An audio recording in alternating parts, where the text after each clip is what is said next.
Kwa hiyo ni vizuri tukifikiria afya tufikirie famasia. Kauli hii imekuja katika wakati sahihi kuikumbusha jamii ya wafamasia nchini juu ya jukumu kubwa lililowekwa juu ya mabega yao kuhakikisha afya za Watanzania wote zinalindwa kwa wakati wote. Kwa kuzingatia umuhimu wa mfamasia katika kutoa huduma kwa wagonjwa, Wizara imeelekeza kuanzishwa kwa huduma za kifamasia tabibu, as clinical pharmacy services, katika hospitali zote za rufaa, za mikoa, kanda, hospitali maalum na hospitali za taifa. Kwenye hili ninawapongeza sana viongozi katika hospitali na wafamasia wote ambao wamekwisha anza na wanaendelea utekelezaji wa huduma hizi, na kuwataka wengine waige mfano huu ili kote katika vituo vya binafsi na vituo vya umma kuwe na hawa watu ambao wana kada hii itakayochangia katika ufanisi wa huduma za kutolea afua kwa mambo ya afya. Kwa kuwa tumeona tija mfamasia kuwa sehemu ya timu ya matibabu ya mgonjwa, yani multidisciplinary ward round, Wizara inaendelea kuajiri wafamasia katika vituo vya kutolea huduma za afya, kutoa ufadhili wa masomo ya ubobezi na kuutambua ubobezi wao ili kuongeza chachu ya wafamasia wengi zaidi kujiendeleza katika ubobezi.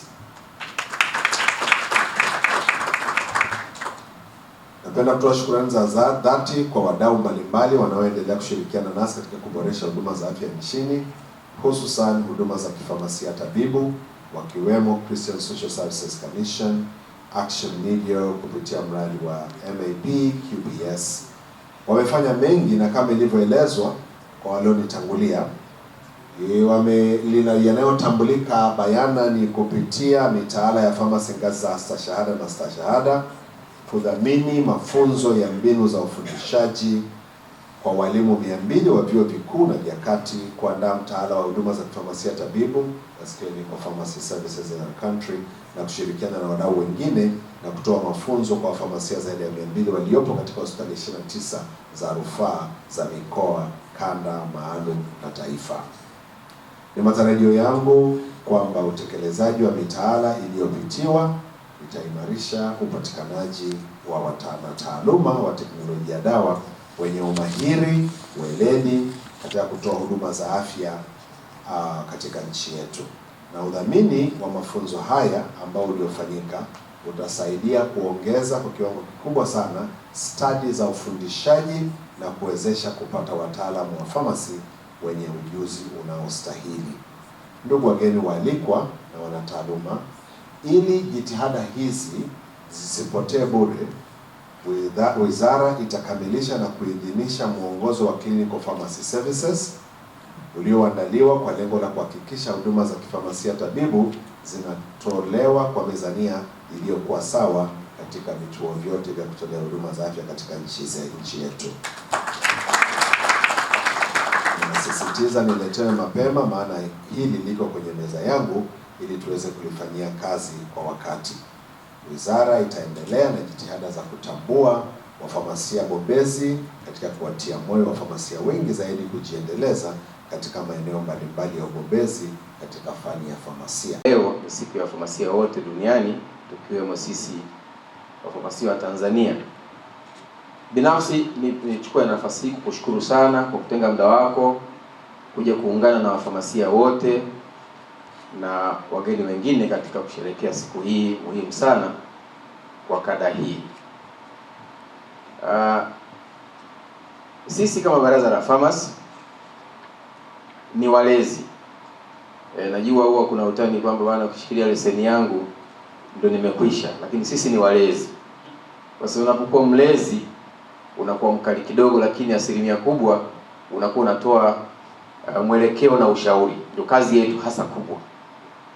Na tunapokusanyika hapa kwa siku kama ya leo, Baraza la Pharmacy tunapata faraja sana, kwa sababu sasa tunaona wale ambao tunawalea wanazidi kushamiri kwenye ulimwengu huu ambao kila mtu ana haki ya kushamiri. Asanteni sana na washukuru sana kwa juhudi yenu. Ndugu mgeni rasmi, nichukue fursa hii vile vile kuwashukuru Christian Social Service Commission kwa juhudi yao ya mara kwa mara ya muda wote bila kuchoka wa kutuunga mkono kama kada ya famasia nchini katika nyanja mbalimbali zikiwemo zile za kuandaa mitaala yetu kama nilivyosema, kupanua wigo wa huduma katika jamii kama unavyoona sasa kwenye clinical practice. Huo ni wigo unapanuka, na kadiri wigo wa kufanya kazi au huduma unavyoongezeka hata ajira nazo zinaongezeka. Mara nyingi nimekuwa nikisema kwamba ili tuweze kupata wafamasia wengi zaidi kwenye sekta inayohudumia jamii kwa ujumla bila kujali ni sekta ya umma au ni sekta binafsi, lazima wigo nao upanuke.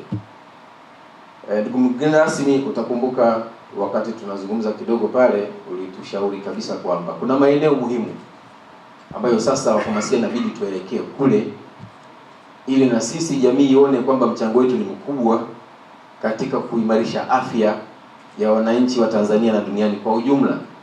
Mfano mzuri ni maeneo ambayo sasa nchi nzima tunaona ni tatizo kwa afya za jamii.